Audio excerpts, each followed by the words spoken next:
ำรางบัวครับคิดเสริมใจวัยเกษียณวันนี้วันหยุดครับพาลูกหลานลงน้ำเล่นน้ำตกกันสักหน่อยครับอากาศกำลังสบายน้ำตกเย็นๆไหลสดชื่นนะครับจากข้างบนเห็นไหมครับมาเป็นครอบครัวนะครับเป็นครอบครัวที่เราพามาร่วมสนุกในคลิปนี้ที่ไหนน้ำตกสาริกาครับที่จังหวัดนครนายกครับผมอยู่ใกล้ๆกรุงเทพแค่นี้เองไม่ไกลบรรยากาศดีครับคนเข้ามาเที่ยวชมก็ไม่มากนะครับเพราะฉะนั้นบรรยากาศนั้นค่อนข้างจะเป็นส่วนตัวพอสมควรเดี๋ยวเราจะถ่ายมุมต่างๆให้ดูความสวยงามของบริเวณน้ำตกสาริกานะครับเอาละครับมาไปกับเราครับป๋าดำรางบัวครับผม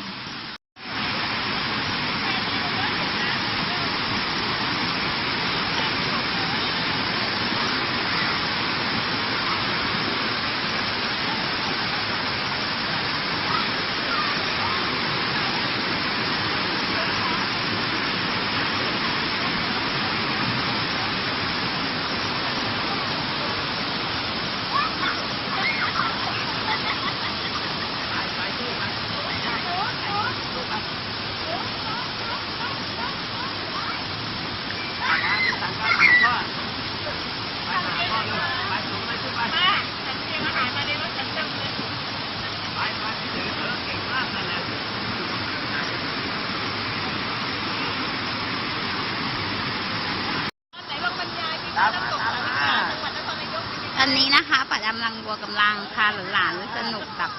การเล่นน้ำตกอยู่นะคะพา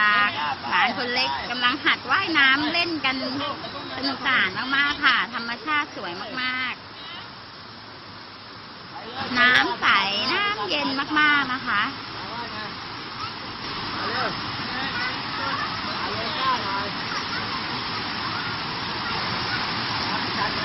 แค่ได้ยินเสียงน้ำที่กระทบลงมาก็มีความสุขแล้วนะคะ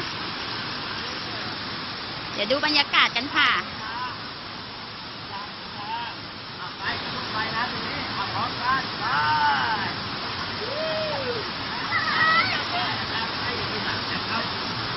เร็ว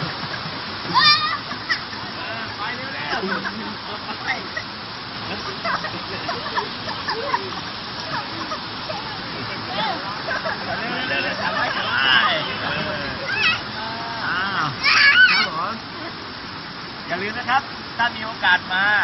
หรือมีวันหยุดหลายๆวันที่สามารถพาครอบครัวมาได้มันเป็นความสุขครับและมันก็เป็นความสดชื่นที่เด็กๆจะได้รับซึมซับเอาธรรมชาติเข้าไปนะครับอย่าลืมนะครับกดไลค์กดแชร์กดติดตามให้กับป๋าดำรางบัวนะครับอุ้ยปูแดงมีปูแดงด้วยเอาไปดูปูโอ้ยปูอันดา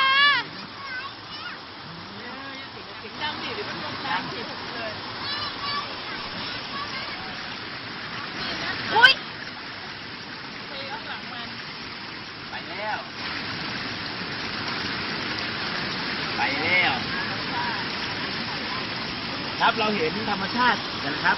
มีผีเสื้อนะครับมีปูที่อยู่ในน้ำปลาไม่ต้องพูดถึงครับมีมากมายเลย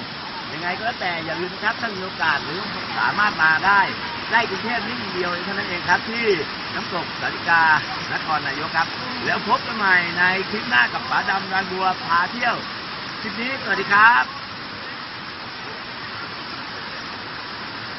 แล้วสุดเลยครับพี่น้องมาพบกันค่ะ